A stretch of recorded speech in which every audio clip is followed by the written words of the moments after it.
शाबा टेरी के ए ब्लॉक में बीती रात करीब 12 से 1 बजे के बीच एक बेहद हैरान करने वाली घटना सामने आई है। स्थानीय लोगों के मुताबिक एक महिला देर रात एक घर के बाहर पहुंची। उसके हाथ में एक जिंदा मुर्गा, शराब, कपूर और कुछ अन्य सामग्री थी। आरोप है कि उसने घर के मुख्य दरवाजे के सामने मुर्गे की गर्दन मरोड़ दी, शराब और अन्य सामग्री चढ़ाई, कपूर जलाया और फिर मौके से चली गई। जब आसपास के कुछ लोगों ने दूसरी छतों से ये गतिविधि देखी और नीचे पहुंचे, तब तक वहां केवल मुर्गा, बिखरी हुई शराब और जलता हुआ कपूर पड़ा था। अब सबसे बड़ा सवाल ये है कि आखिर कोई ऐसा क्यों करेगा। इस घटना को लेकर इलाके में कई तरह की चर्चाएं हैं। अंधविश्वास और तांत्रिक मान्यताओं में विश्वास रखने वाले कुछ लोग ऐसे कर्मकांडों को महाकाली साधना, अघोर तंत्र, काला जादू या ऊपरी बाधा दूर करने जैसी अवधारणाओं से जोड़कर देखते हैं।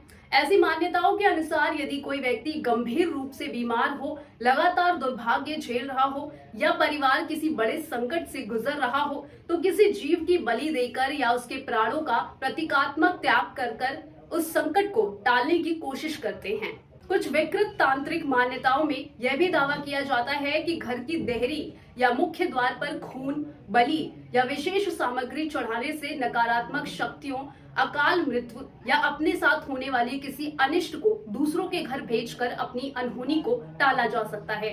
हालांकि यहाँ एक बात बहुत साफ समझ लेना जरूरी है, इन दावों का कोई वैज्ञानिक या मेडिकल आधार नहीं है। आधुनिक चिकित्सा विज्ञान के अनुसार किसी व्यक्ति की बीमारी, जीवन या मृत्यु का संबंध शरीर की जैविक प्रक्रियाओं और इलाज से होता है। किसी जानवर की बलि देने, शराब चढ़ाने या ऐसे किसी टोटके से किसी बीमार व्यक्ति की स्थिति पर कोई मेडिकल प्रभाव नहीं पड़ता है। अब सवाल ये है कि अगर कभी आपके घर के बाहर ऐसा कुछ मिले तो आपको क्या करना चाहिए। सबसे पहले घबराएं नहीं। किसी भी अंधविश्वास में पड़ने के बजाय इसे एक संदिग्ध और संभावित रूप से आपराधिक गतिविधि की तरह देखें। यदि आसपास सीसीटीवी कैमरे लगे हों तो उनकी फुटेज तुरंत सुरक्षित कर लें। घटना की फोटो या वीडियो रिकॉर्ड कर लें ताकि सबूत नष्ट ना हो। इसके बाद स्थानीय पुलिस को सूचना दें और लिखित शिकायत दें। साथ ही उस स्थान की सावधानी पूर्वक साफ सफाई कर लें ताकि किसी भी प्रकार का संक्रमण या स्वास्थ्य संबंधी खतरा ना हो। कानूनी तौर पर भी ऐसे मामले हल्के में नहीं माने जाते हैं। यदि किसी जानवर को जानबूझकर नुकसान पहुंचाया गया है तो पशु क्रूरता निवारण अधिनियम 1960 के तहत कार्रवाई की मांग की जा सकती है।